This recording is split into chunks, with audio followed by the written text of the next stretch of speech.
ребята, я Алекс Курч, и это мой канал Crazy Train. Сегодня не совсем обычное видео, это второе в истории канала видеоинтервью, дистанционное, правда, с шведской группой Germ Bomb на альбом, который я делал рецензию в позатом выпуске.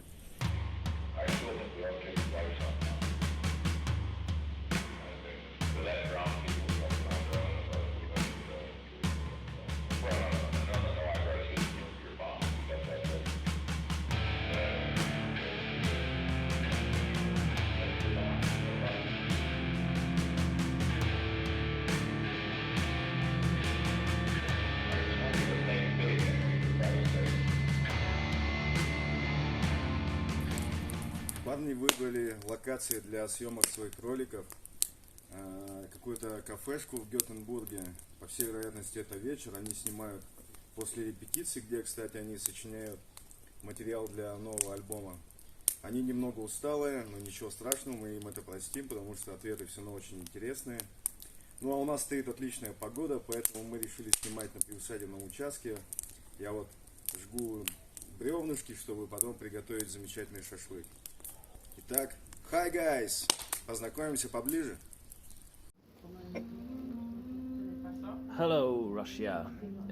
We are Germ Bomb from Gothenburg, Sweden. I am Hampus and I play guitar and sings, and I also handle the bass in studio. And this is Pierre, play drums and hit some stuff in the studio, some backing vocals, and I think that's it. Итак, первый вопрос. Хотелось бы немножко подробнее узнать об истории вашей музыкальной деятельности. Я знаю, что до Germ Bomb у вас был еще панковский проект Hator. Расскажите про него поподробнее. Hator was actually a project me and Hampus started 1995, I think, after we seen a Slayer concert that was great, and we decided to start a thrash metal band. I don't know, I think we made 2 songs and then it was put on ice. Maybe 98, I think. We found a bass player, PK, and I don't know, maybe we were more into some punk stuff. yeah, and he was very much into punk and also thrash and metal, but we started to play more fast punk rock music, and but with some metal influences too. We did a lot of shows, and we recorded 2 full-length albums, but we never got any success commercially. But it was just about attitude and a lot of energy. And yeah, that was pretty much it. I think actually some of the songs from the first Germ Bomb record was Originally Hator songs, yeah, but we transformed them pretty much. we yeah, that's it. Fuck the authority!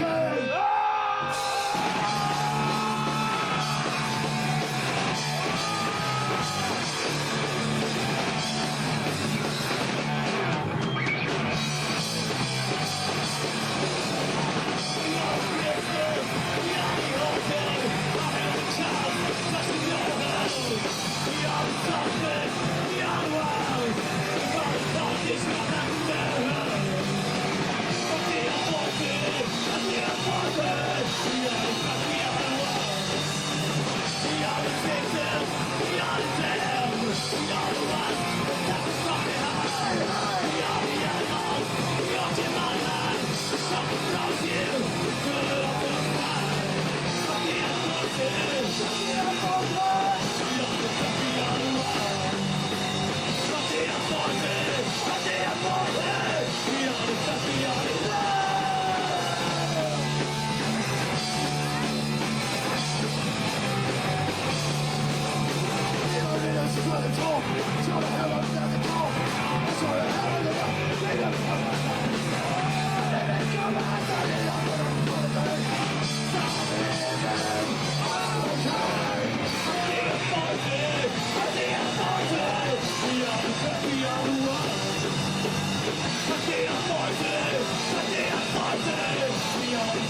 доступной информации, первый альбом Хатур вышел, когда вам уже было в районе 25 лет. Для Швеции, мне кажется, достаточно поздно.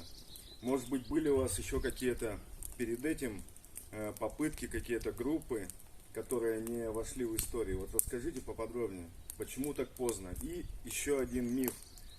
Правда, что в шведских детских садах есть занятия по игре Death Metal? Yeah, maybe we started out pretty late. I think I was 16, 17 when I started to play seriously in a band, and Hator, I think I was maybe, yes.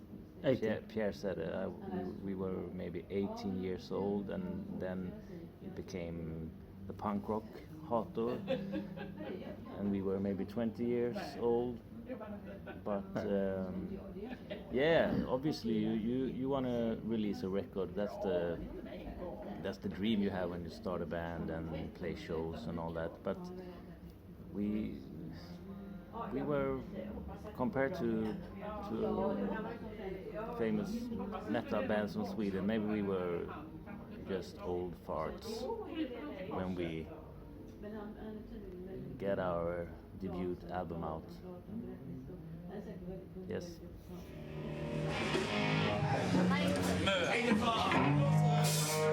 Resident.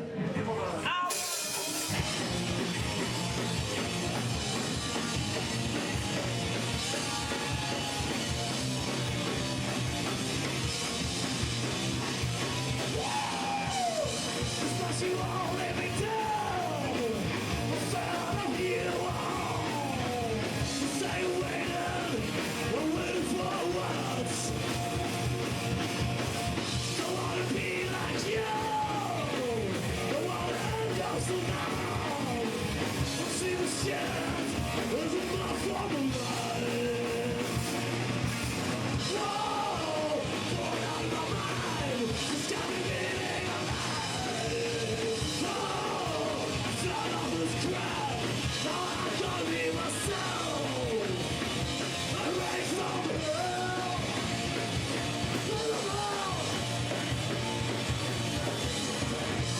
Too fucking sad. My face too fucking lame. I need the size of my shoes to hold in my hand. Oh, going out of my mind. It's got me beating alive. Whoa, fell off this trap. I'm trying to be myself. Legs on hell.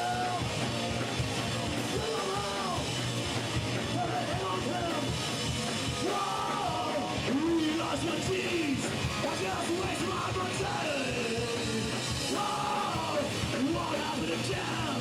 I'm trying to be myself. I'm ready for hell.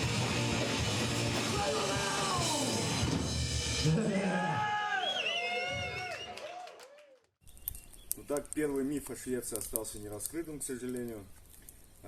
И все-таки расскажите, почему распался Хатор? Это была просто смена вывески, или вы решили действительно сменить стиль, и поэтому пришлось менять название? PK, bass player, actually quit the band,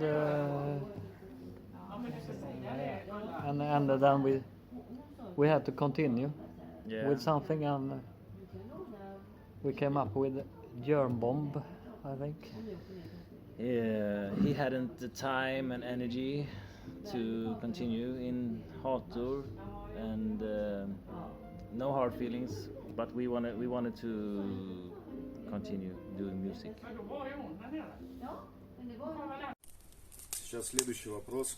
Ребята, раскройте, пожалуйста, какой смысл вы вкладываете в название своей группы Germ Bomb? We needed a name, and actually we came across Germ Bomb through Dead Kennedys song, which we think is cool, and the name sounded cool, and it was not taken. Band names are pretty rough to to choose these days because the most names are already taken. So, but German Bomb sounded great. А вообще, насколько сильно, по вашему мнению, изменился стиль вашей музыки? Был панк, а стал какой-то трэш-хардкор, кроссовер. Как это получилось? Вы просто научились играть, стали более техничными или что-то еще? It's always been about the feeling of the song. Maybe in the beginning it was more about speed. I think when you grow up, or at least when we have listened to music, we have listened to more different music now and what we did when we were young, maybe. And of course you evolve as a person, and you wanted to explore different paths, and but we've never been into technically advanced music or progressive music in that way that you have to be a very good musician. No, it's all about the song.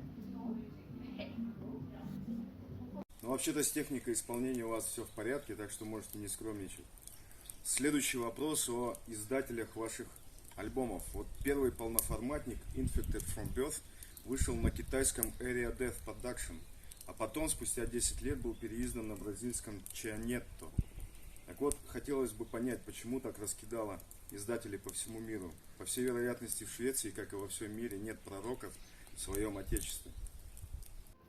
Yeah, I think you have a point. In Sweden, it's very important to be cool and hip, I think, and we're not cool or hip.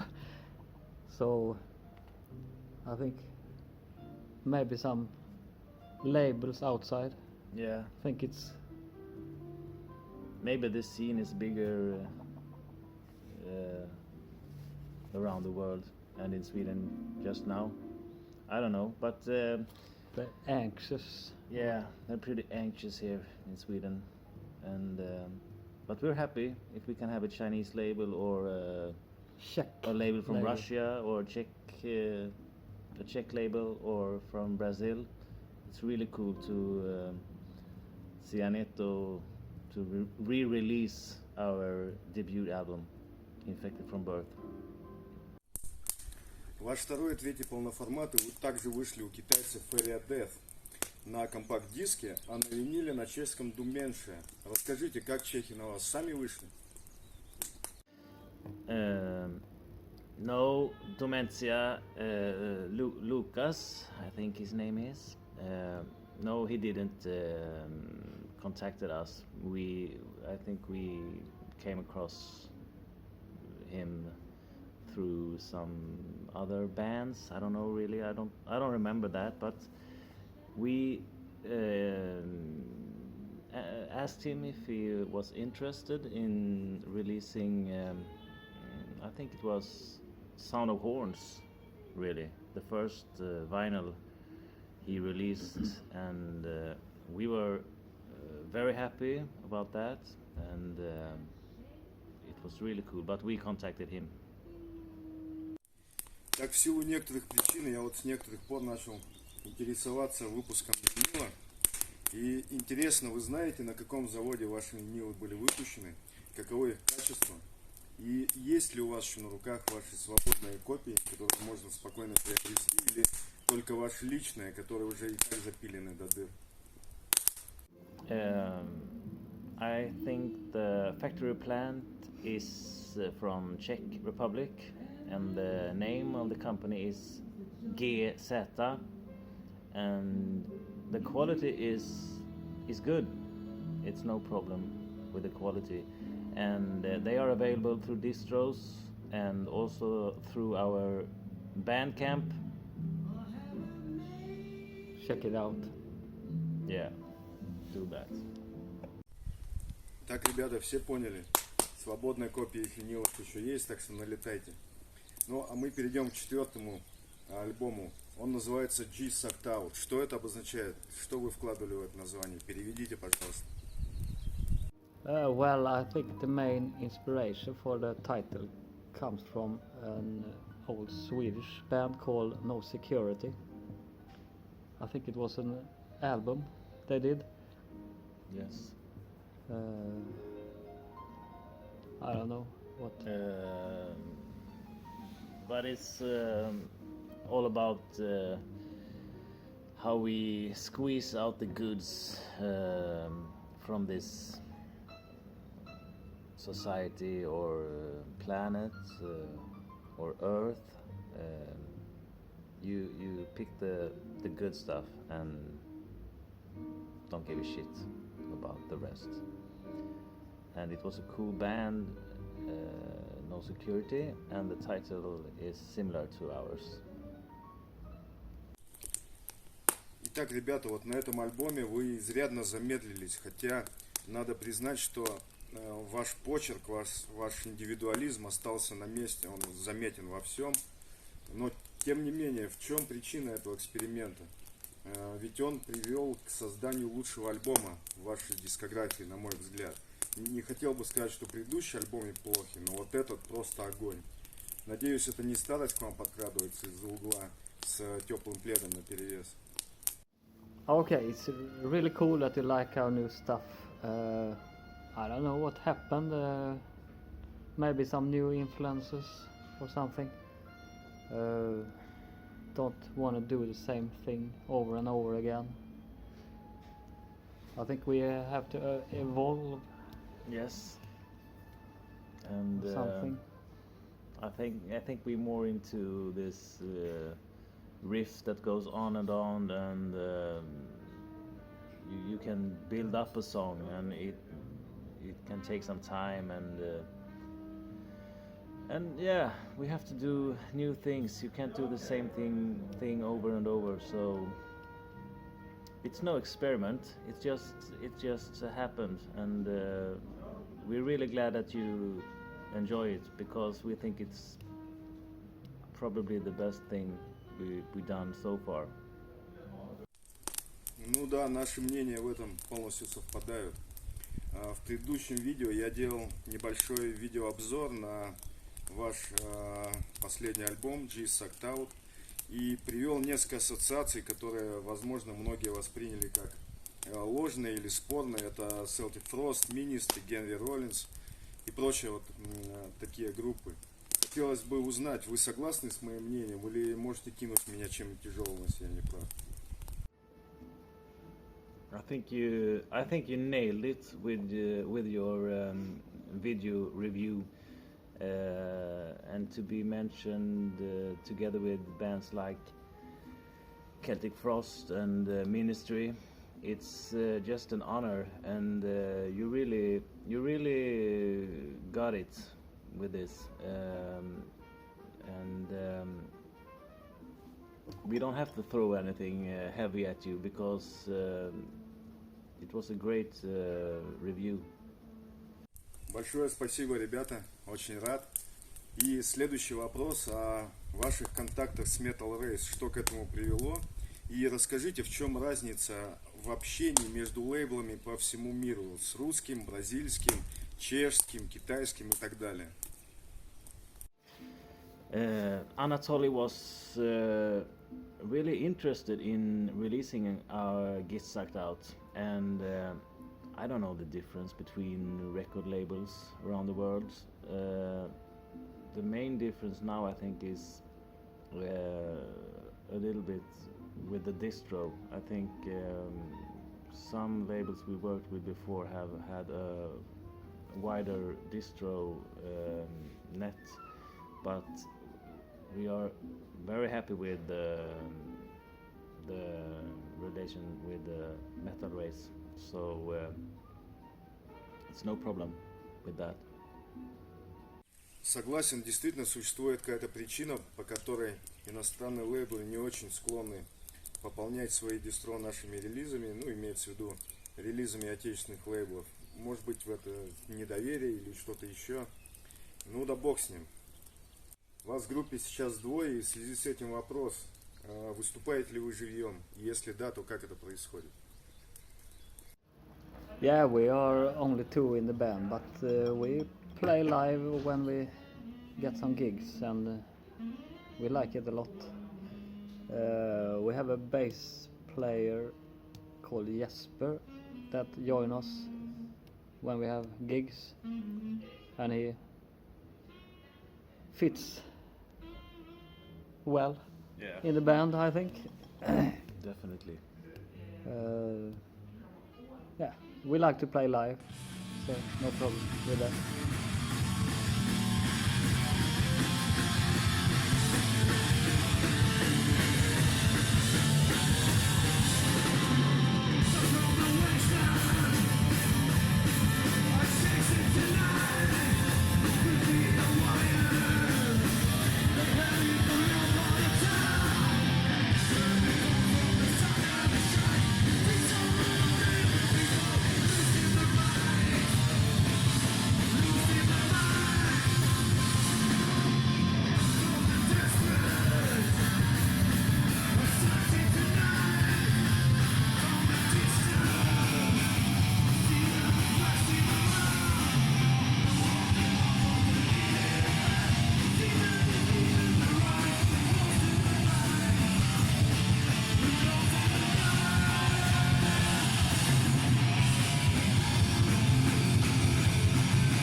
Так, ребята, это отличные новости. Ждем вас в Россию. Чем черт не шутит. Например, Москву и Ярославль я бы вам смог, наверное, скорее всего, организовать. Ну, а следующий вопрос будет о подготовке нового материала. Уже есть какие-то наметки, есть песни для нового альбома? We're coming from the rehearsal room right now, actually, and we are working on new material. And I think we have maybe 7 or 8 songs already, but no rush. We are taking our time. It has to be good before we release something, and we can't tell exactly when it's going to be released, but time will tell. So Существует стереотип, что Швеция – это страна победившего социализма, где текут молочные реки по кисельным берегам. Но, судя по вашим текстам, что-то все-таки не так. Вот поделитесь этим, я вас не заставляю предать родину, просто скажите, может быть, что-то, какие-то проблемы все-таки остались в Швеции? yeah, everything still sucks. No, but the common picture of Sweden is that we're a country about socialism and milk and honey. I'm sure of that, but you know, we have our problems, and we have politicians who just lies and you know, and you have to go to work every day, and that's enough to just get pissed and bored, and we live with a climate that is cold, and so we have a lot of things to sing about. That's not so positive, but of course, in many ways we are a good country, but it's not so good everything. Очень хорошо понимаю и думаю, что в любом случае, в любое время, в любой ситуации люди всегда находят что-то для себя нехорошее, неприятное, как говорится, хорошо там, где нас нет. Ну, теперь следующий вопрос из категории общих. Еще один миф о Швеции. Действительно ли так много музыкантов в Швеции и в общественном транспорте невозможно протолкнуться из торчащих во все стороны гитары, всякие барабанного стафа. Yeah, I think it's very much musician in Sweden, metal musician and punk and everything. We had something called Musikskolan in Sweden when we were young, and it was were free to play instruments and everything if you wanted. I think it didn't cost anything. No. And we have fritidsgårdar, what you call in English. Youth centers, Yes. maybe you can call it. And I think every band, cool band in Sweden, were made in Yeah. those places. Yeah, they started out in Yeah. the music school and then in the youth center, and they got access to a rehearsal place and instruments to start a band, and then it's from there. So yeah, And we have A-kassa. yeah. I think that was a great thing Yeah, it's a for great all thing musicians. when you are. You could rehearse and get money Yeah. and didn't need to work, but I think that's gone now in Sweden. Yeah, that's changed, but Yes. there were a time when you can get a-kassa, you got the money. Ну это вообще крутизна. Вот честно скажу, я вспоминаю, как мы начинали, как, в каких поганых дырах мы репетировали, и какие высокомерные подонки были хозяевами этих репетиционных точек, ничего не понимавших в металле, и всех волосатых, называвших пузочесами и прочими обидными именами. Следующий вопрос будет касаться феномена Гетеборгской волны. Вы видели его рождение и восхождение на пик славы. Может быть, расскажете о нем чуть поподробнее? Well, actually we're not from Gothenburg from the beginning. We're from a town called Strömstad. But Strömstad was pretty much involved with the early death metal scene with a band like Dissection. I think you know. If you don't know, you should. I don't know. Definitely. I don't know. And many of the early gigs in the scene were in Strömstad, and with bands like Entombed, Merciless, and many cool bands. Yeah, I don't know. The Gothenburg sound wasn't. I don't think it's our thing. No. We were more into the Stockholm sound, with Entombed and such. More punk feeling. А слушаете ли вы что-нибудь, кроме металла? Вот хотелось бы знать, что из шведской музыки вам близко и чем вы можете с нами поделиться. Скорее всего, есть такие группы, которые мы не знаем, но вполне могли бы нам понравиться. We listen to all kinds of music, different styles. We don't care if it's metal or punk or doom, or it's all about the songs. If it's a good song, I don't care if it's rock and roll or punk or whatever you call it. We're more into the feeling of the song, so we can listen to everything from old stuff like Lou Reed or Neil Young. Neil Young.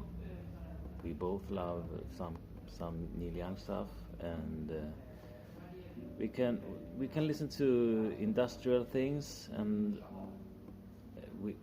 we hope that you can hear that in our music. We love old Ministry and those kind of things, and so it's all about the feeling. The style is not important. Так, ну, про шведскую музыку мы, к сожалению, ничего не узнали, но следующий вопрос. какие стереотипы есть у шведов о России и о русских. Vodka. Итак, вот что шведы знают о России, не более того. Но не могу сказать, что я сам трезвенник, это не совсем так. Но, честно вам скажу, водки вот я не пробовал уже многие годы, хотя считаю себя до мозга костей русским. Так, ребята, большое спасибо за ваши ответы. Я перестаю вас допрашивать, можете расслабиться уже и наконец-то вкусить вашего шведского пива в полную душу. Единственное, я попрошу вас об одной вещи. Обычно я заканчиваю свое видео словами «Мир вашему дому». Может быть, вы тоже присоединитесь и последуете этой традиции. Мир вашему дому. Thanks for your interest in Germ Bomb. Mir вашему дому. Mir вашему дому. Cheers. Okej då. Ska jag gå och köpa en öl?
Rolling. Rolling, rolling, rolling, rolling.